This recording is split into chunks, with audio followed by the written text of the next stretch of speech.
Unsyndicated presents What the Puck with Sean Baligian.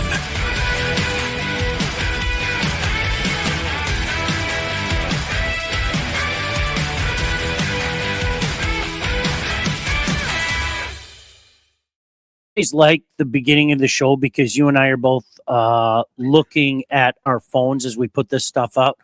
I can't wait to talk about Panarin because you know my thoughts on Panarin. I think you feel the exact same way about Panarin as I do. 100%. Okay, as soon as you said it, it made me feel warm inside. So did you like, can I ask you something? Did you like did you like the freeze? Did you like the freeze before the Olympics? Are you down with that? Do you like the freeze before the Olympics? Yeah, I mean, it does do a number to the schedule in the season, and it does make it different, but I've got no problem with it. You freeze. You can't screw with guys' lives. You know what I'm saying? Especially as you said, a lot of guys heading out on vacation because not everyone's going over there. They're going to be spending some time with the family. Get it done before it or get it done after it. Let the guys be. I think that's a great move. Yeah, and you know what? Then I think it'll be fun once the Olympics are done. I think it'll be fun to have like that I don't know, mad rush to April 6th. Oh yeah, it's going to be a barbecue rush. Yeah, No, really, that's the funniest thing, Mike. I'm serious. It's going to be like, okay, let's see where things stand and who's going to be. What's up, Hubie? What's up, Tom? Who's going to be a real player? That's what I'm looking for. And we just got done having a conversation. I know we're going to talk about it with the Atlantic Division. Who's it going to be? I mean, you talk about a rush. It could be everybody in the Atlantic Division is buyers, not selling, because everybody's got a chance to make the playoffs. That's going to be ridiculous. You know what the funny thing about it, Mike, is like I've gotten to the point. I don't know if you have. I'm convinced that everybody's chasing Tampa right now. I really am. I think that Tampa's going to end up winning that division. Obviously, I hope I'm wrong. I hope I'm wrong about that, but Mike, I think that's the way it's going to play itself out. The only thing I can see happening, Sean, and it's been happening to them all year, is injuries. Point, Hedman, everybody going down. But what you have to like if you're a Lightning fan is they're going to get that Florida Panther piss and vinegar at the fucking trade deadline, whether anyone likes it or not, and they're going to go for it. And Cooper's just making himself out to be one hell of a coach. Yep. And it's funny. Hold on a second. It's always funny when you're doing a show and mom calls you like right at the top of the show. Hi, Mom. Yeah. Pat will say, well, hi. We are early today. Yeah, no doubt about that. Mike, one look at the standings. The one thing that by the end of the night, the Wings could be in the wild card spot. I think, are people aware of that? If Buffalo knocks off Pittsburgh tonight, going into the break, the Olympic break, it will be Tampa in first. It will be Montreal and Buffalo tied for second, but Buffalo would have the tiebreaker because they have more regulation wins. And that would leave Detroit and Boston as wild card 1 and wild card 2. Yeah, and a win by Ottawa gets them a little bit closer, and it looks like the two guys talking. You know that. Yeah. Columbus is never going to lose again. No way. Bonus all the way. Coach of the year.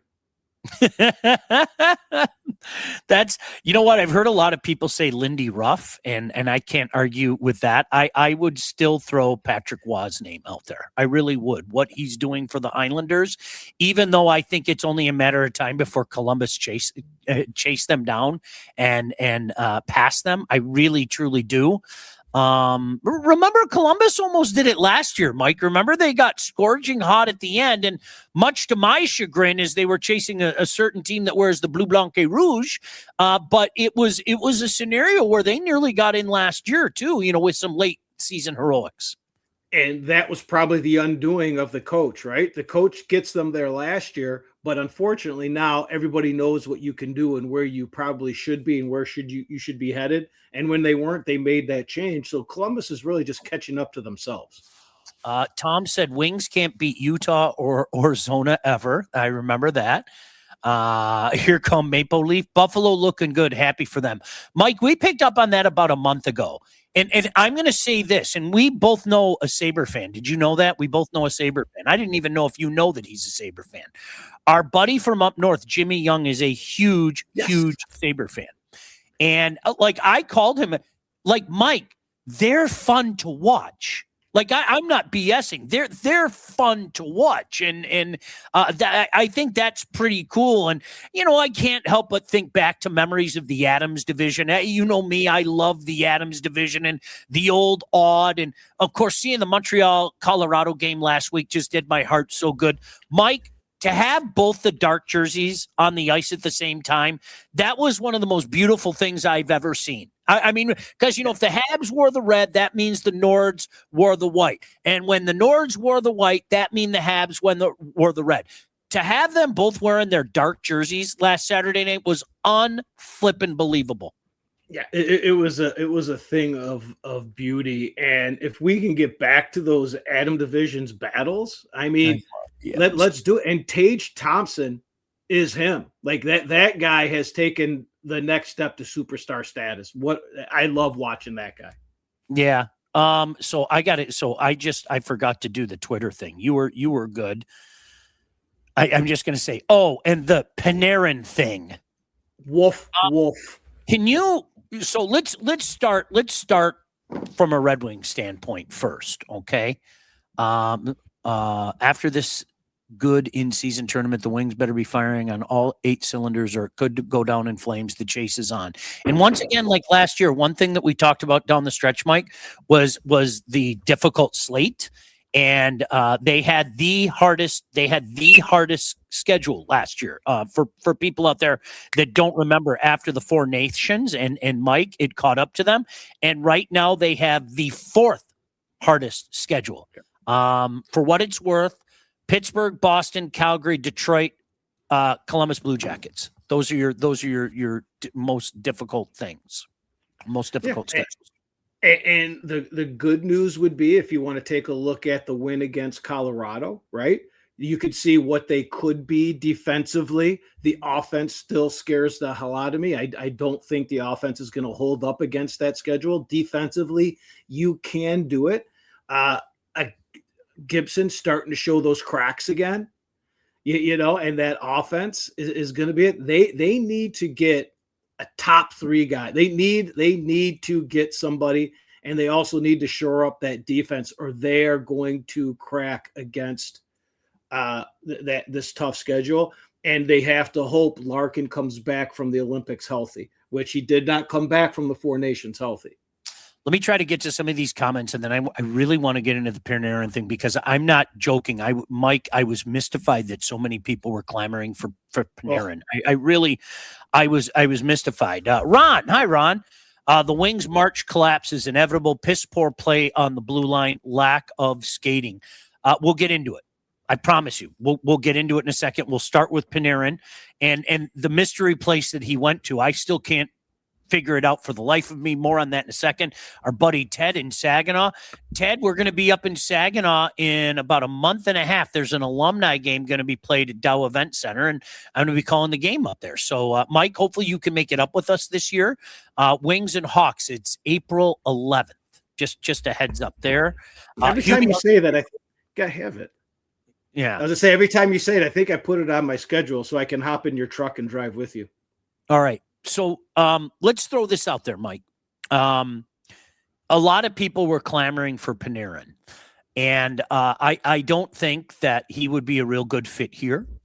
I've said it for the last few years. I think especially a couple of years ago, what do you have, $120 or something? And I went down. It was a Sunday afternoon, and I watched that guy in overtime. And do you remember I texted you and I said, I hope you can see on TV what I'm seeing. Why on earth would you even put that guy out on the ice on a 3-on-3 situation?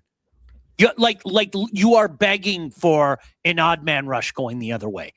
Because he is one-dimensional. He's thinking of half the ice. That's the way it is. And, it was a scenario, Mike, where I think we all know he's sharp and he's soft. I was talking to Darren McCarty about this. Now, when you say you need a guy, you say it or anybody else says it.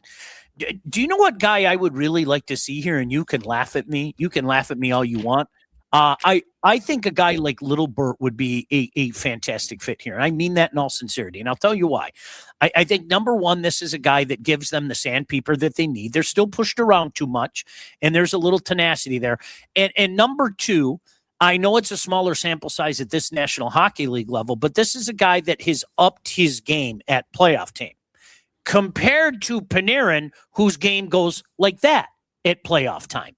And, that's the type of guy that I need. And I know what somebody's saying. You're saying, what are you nuts? You'd rather have a guy like that in the playoff than a guy like Panarin, a guy that puts up 120 points. And I say, without a shadow of doubt, yes, I would. Yes, 100% I would. Yes, and yes. Yeah, it's tough to find those guys like a Tkachuk that has the sandpaper and the offense, or a Bennett.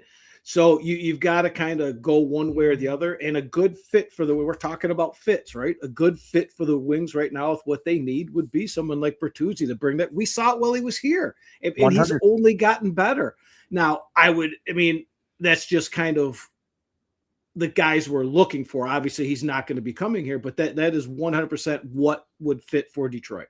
I would love it. Now your Kings, I love your Kings, what has been the bugaboo for the Kings for over a decade, legitimately since they last won the Stanley Cup?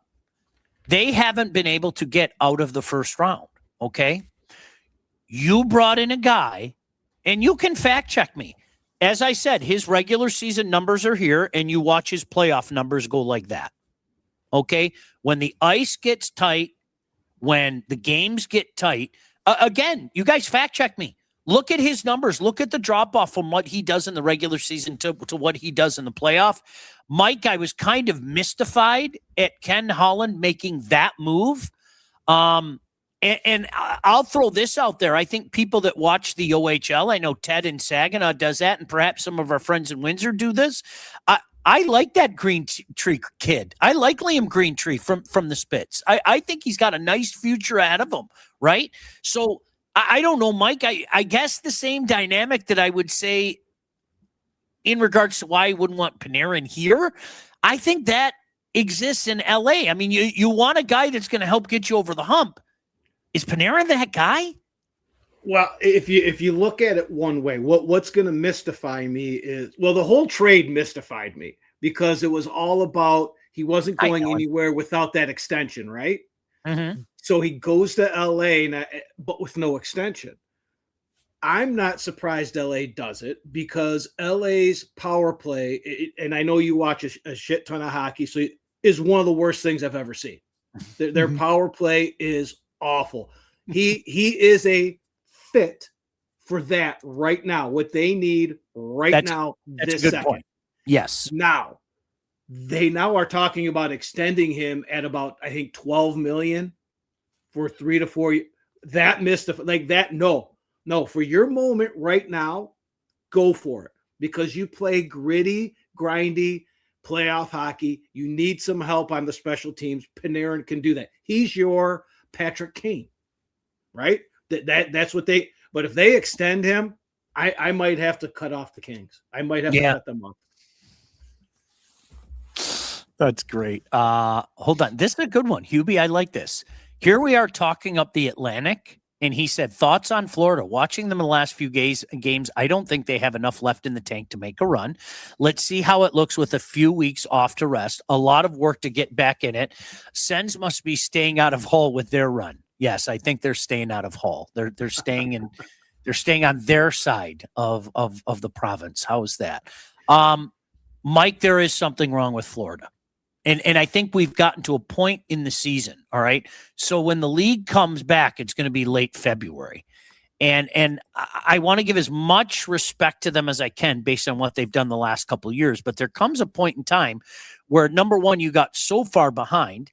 And number two, I'm not sure you can just snap your fingers and everything's going to get right with this team. All right. So right now, when you take a look at the standings, I mean, let's be honest, they are well behind. Okay. They legitimately are. They're well behind. They're 8 points behind the Bruins. They do have a game in hand. That's a pretty substantial mark. And I'm going to say it again. I hate it with everything inside of me.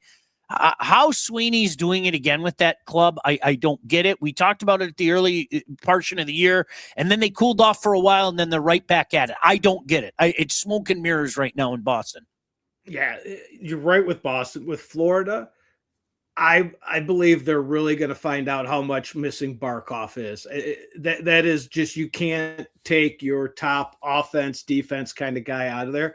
But what really summed it up for me is if you saw Tkachuk's interview after the last game in the locker room, Sean, where he looked right in the camera and he said, "We're in trouble." He said he loved seeing, and this is what's scary about it. I love seeing guys that normally don't get ice time. I love watching guys grow as hockey players because they're put in positions they probably shouldn't be put in right now, but that's where we're at. He looked right at the camera. He goes, "We're in a world of hurt. We're in trouble." Yeah, and that speaks volumes from a guy like that. But he is also right. They're gaining a lot of experience with guys that wouldn't necessarily get it. That just is going to make them deeper if they do end up making that run. This is a good one. Chris asked thoughts on Patrick Laine. Mike, I'm sure you saw it. There's a lot of rumors that the Habs would be willing to deal Laine. I think the experiment, while it was worth it, it didn't work. And there's no reason to bring him back into the mix. There really isn't. I'm being sincere. The way that they're playing, there's no reason to bring him back in the mix. There's a rumor out there that they're talking to Edmonton, and Mangiapane would be the guy that they bring in.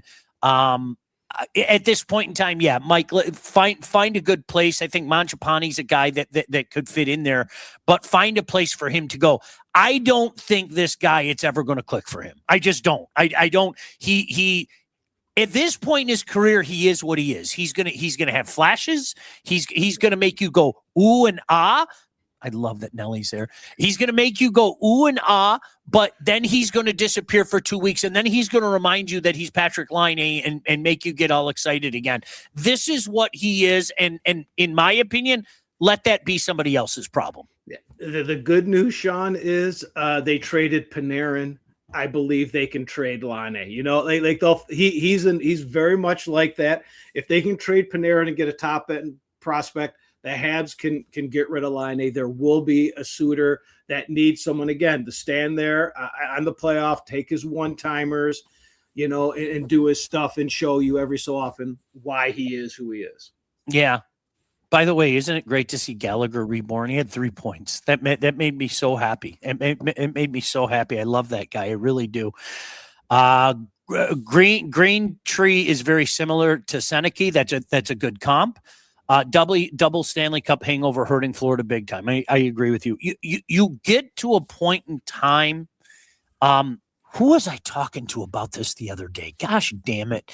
Mike, do you remember the 99 Red Wings where they against Colorado after the back-to-back cups, they win the first 2 games against Colorado and then got absolutely smoked the last 4 games.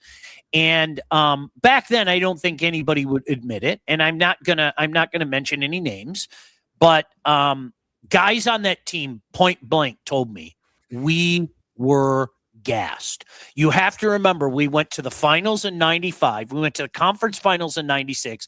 We went to the finals in 97. Then the whole tragedy that was the limo accident. Then back to the finals again. Like at some point in time, you hit the wall. And I said it back then. And then I had a couple guys tell me after the fact, I think collectively they just hit the wall in that second round series against Colorado. I really do. Could Florida be hitting that wall with all the hockey that they've played the last few years? You might, Travis. You might. Yeah, and you take the health into consideration with it too. Your body, the way they play. We've talked about this last year, whether they would be able to make that run again. The way they play hockey, your body just breaks down. They get such little rest as compared to everybody else. 3 straight Cup finals, right? And the way they play, it's tough on the body. For the record, I think that the Wings have put enough space between themselves and the non-playoff teams at this point in time. Mike, I know everybody and their brother's talking about the March collapse. And look, the recipe's there. Last year, the one thing, and Mike, I give you credit. You were the first guy to say it. You said, hey, do yourself a favor and look at these schedules down the stretch. Like, look at the Wings schedule. And you told me, because I'm a tortured soul, you said, look at the Habs schedule. And the Habs were able to take advantage of that. Well, this year, it's similar in the regard that while not the most difficult schedule, the Red Wings, as mentioned earlier, have the 4th toughest schedule. If you're asking me, do I think a March collapse is going to happen again? Yes, but not in the way that you think. I think that there's enough space between themselves and the non-playoff teams, Mike. Call me crazy. I don't know if you agree with this. I have a feeling that they stick into the playoff. They might be the 7 seed. They might be the 8 seed. But if I were a betting man here on February 5th, I think that the Red Wings have created enough space between themselves and that next level to stay in the playoffs. We'll get to the concerns in a second, but is that the way you're feeling right now? Agree. Not only that, but over this 10-game period going into the freeze, the shutdown for the Olympics, I think they showed that you don't want to play them. You don't want to play them in the playoffs. Like I'm not saying this is a great team, but you have to, they can play some good hockey. They are going to get some guys that are going to make it even more difficult to play against. I do believe at the trade deadline. So will there be a March collapse to answer that question? I do believe. I just think people are, like you said, Florida and these guys were so far behind. It's going to take so much to catch up that I can see them being a wild card team. Absolutely. Hey, listen, I'll repeat it again. I mean, in case you don't know, if the Sabres go knock off Pittsburgh tonight, they are a wild card team heading into the break.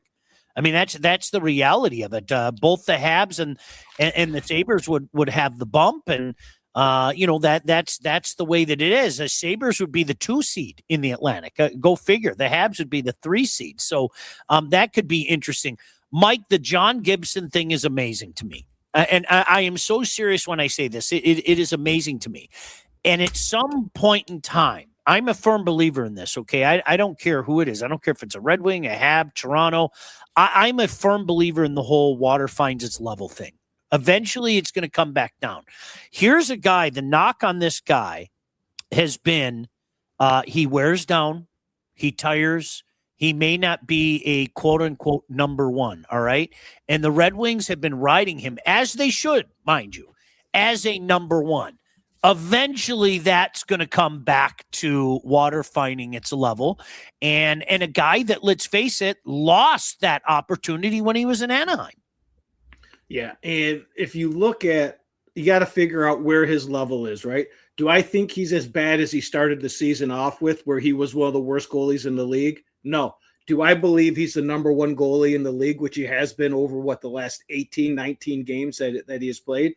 He's somewhere a little bit in the middle. The only thing I think he has going for him is one of the knocks I read about when he came over was that when he was with Anaheim, at times he would lose interest, especially if he gave up a goal or two because he knew his team could not come back from that deficit. So he just kind of lost interest in the game. I think being on this team and them doing well, he's going to stay interested. You just have to remember, we're talking about the toughest schedule coming up, and you do not have the number 1 goalie in the league. You just don't. Nope. You've got about a middle of the roader in there, which is going to be a solid veteran. So that's going to knock you back a little bit too. So I'm right on board with you. You know what's interesting? A couple things to bring up. Somebody brought up to me in a DM a couple days ago, Mike, the last time you and I did this a couple weeks ago, we asked the question, is it possible to peak too soon?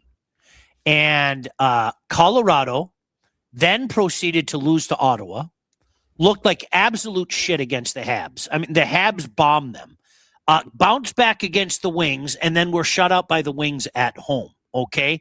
All of a sudden, Mike, Colorado looks very, very, very, very mortal. And dare I say, they did peak too early. Our buddy Johnny Stack said Stanley Cup prediction. Boy, I haven't even thought about it. I'll do it. Mike, I'm not going against Tampa. I think Tampa's going to make another run. I do. I think Tampa's going to, much to the chagrin of everybody. Here I was just bagging on Colorado, and I'm still going to go with them. They're the best in the West, right? They're the best in the West. They are. I don't think they're 5 million miles ahead of the West. I think they are on top, and then there's a lot of nice teams below them. But what go ahead. You want to tell the people what my picks are? I'm not counting out Vegas still. I'm seriously not. I'm not counting out Vegas. No, who was it, Mike? Who'd you go with? Montreal and Vegas. You're doing it again, aren't you? I got a lot of money riding on that. Like a very nice chunk will come my way if that's the exact matchup. The Vegas is hurt. Vegas has got to get healthy. I think they just went like 1-5 to finish before the break here. But I think that getting Anderson solidifies that defense again, which was already strong. Their offense is going to be good. I like what Marner brings to that team. Look, I know you don't want to hear it, Sean. I know you plug your ears and you close your eyes when I say this. You watch Montreal day in and day out. And here's the thing. 2 things that they need to shore up. I'm not going to say they're a sure thing. They need to shore up their defense, and they need to protect their goalies, Sean. They're not going anywhere with their goalies. They need to protect their goalies. They need to shore up their own zone, and they need to shore up the third period. And we've seen St. Louis do this before, where Montreal has struggled defensively. Then all of a sudden, bam, it's there. They know how to play hockey. He can get to this team again. And that I'm not wavering. Montreal and Vegas. This isn't a bit. There's such a bigger difference with a healthy Caden Gooley. It's insane. It really is. Johnny Stack says Colorado needs a goalie. While Scott Wedgwood has kind of dropped off the torrid pace that he was on, it's not like he's getting lit up. Does that make sense? Like his numbers are still good. Even in this month where as a team, they all of a sudden they look mortal. And of course I'm saying that because I'm biased because I know the kid, they covered his games when he was in junior, but I just had to refresh myself. I just looked it up during the break, and Wedgwood, for what it's worth, in this swoon by Avs, 286 goals against. The save percentage is a little lacking at 888, but those aren't disastrous numbers. But to his point, is a completely unheralded, unproven Scott Wedgwood, the guy that's going to say, come on, boys, jump on my back and go the other way. I can understand the uncertainty of somebody saying with that. Yeah, and here's the thing. When you look at peaking too soon, the lull that they're in, at some point, they needed to get a hold of themselves and say, this isn't shinny. This isn't scrimmage hockey. We're heading into the playoffs with one of the, if not the best team in the NHL. We need to start playing playoff hockey. So they've got to change their style at some point, or they will be one of those teams, these high-flying teams that come into the playoffs and get knocked off real quick. They need to protect those goalies too. They just have the offensive power to outscore people most of the time. Couple of guys said Carolina. You know, I'll always have a soft spot in my heart for Carolina. But as we were just talking about, I know, listen, as we were just talking about Wedgwood, I think Mr. Bussey kind of remembered that he's indeed Brandon Bussey. If so, I brought up Wedgwood's numbers. Take a look at Bussey's numbers. They've plummeted back to earth. His save percentage, now it's only a couple, he's got an 868 save percentage for the month. 868. His save percentage has gone like this since that start. I'm going to say the same thing that I said about Carolina 10 years ago. That the inability for them to develop a goaltender is really hurting a lot of good things that are going on with that franchise, starting with their coach. Well, absolutely. And here's the thing is she's just showing her butt. I don't understand what this dog is doing. Hey, guys, look, my butt. That he happens to be on a team that protects their goalie very well. And you're still letting – I think they give up like 5 shots a game. I mean, it's something stupid. They do a very good job of doing that. But, again, it's their bugaboo every year. Every year, Sean. We talk about this every year. Current leader for the Art Ross, McDavid, McKinnon, or Celebrini. It's funny that you brought that up because you know what I wanted to bring up to you, Mike? Yes. I wanted to bring up some of the trophies, okay? The Norris Trophy in particular, because I had a conversation with somebody today. Give Mo Seider his flowers, right? Is it safe to say we've watched in real time his game go up? That's safe to say, right? Like Mo Seider has really blossomed this year, okay? He's not even in the top 5, according to the odds. Mike, I know you love odds. Makar and Werenski are 1A and 1B at minus 115. Quinn Hughes is at minus 3,000. Lane Hudson is at, plus 3,000. Lane Hudson and Evan Bouchard plus 4,000, and then Mo Seider at plus 7,000. So for what it's worth, that's where it's at. Yeah, I mean, I can't wrap my head around Werenski. I can't. Cal Makar is the second coming. I mean, that guy every night, every shift, he's doing something unbelievable. He's not, again, we were just talking about Chad Pietla, the best defenseman in high school hockey, probably the best player in high school hockey. Cal Makar is that guy. But I mean, you said that. I mean, you just let me up. If I can hit some of these Super Bowl props, I'm going to be jumping on Quinn Hughes at 30-1.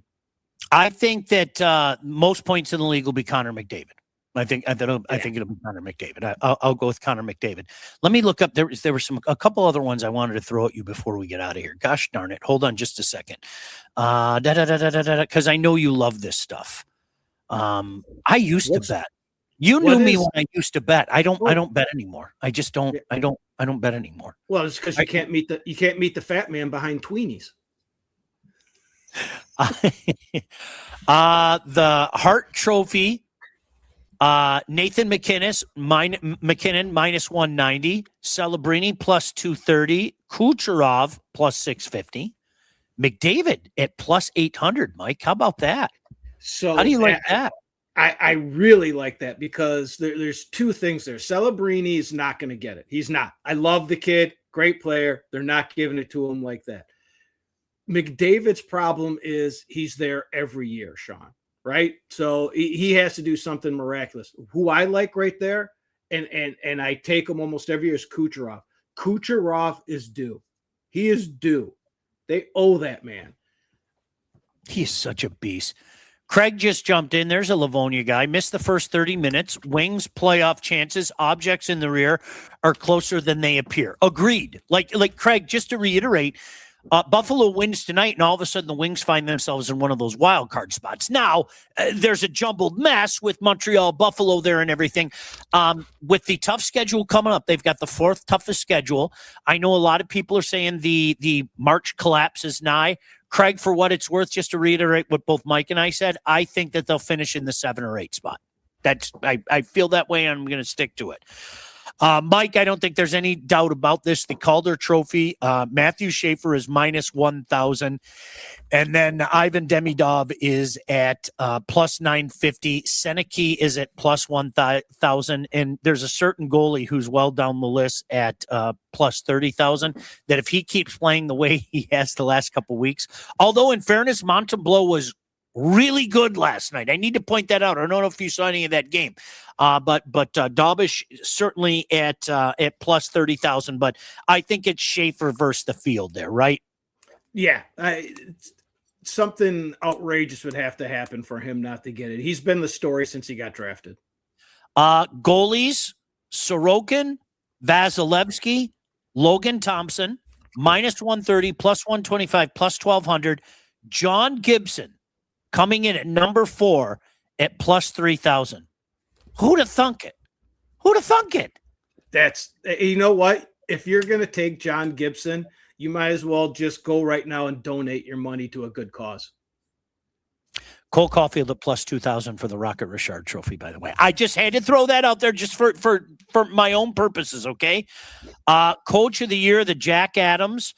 John Cooper, the clubhouse leader at plus 140. Lindy Ruff, 180. Bednar, 500. Dan Muse, 1,400. Todd McClellan at 2,200. Huh. Interesting. I don't know if they ever do. I don't follow it too closely. If they ever take the like you have Bednar in there, and the rest of the rosters, it's not even close. Like, why would he be in? Like, it's kind of like why Andy Reid and Belichick and all those guys never get that award. It goes to someone else. Scotty wasn't winning that award, right? No.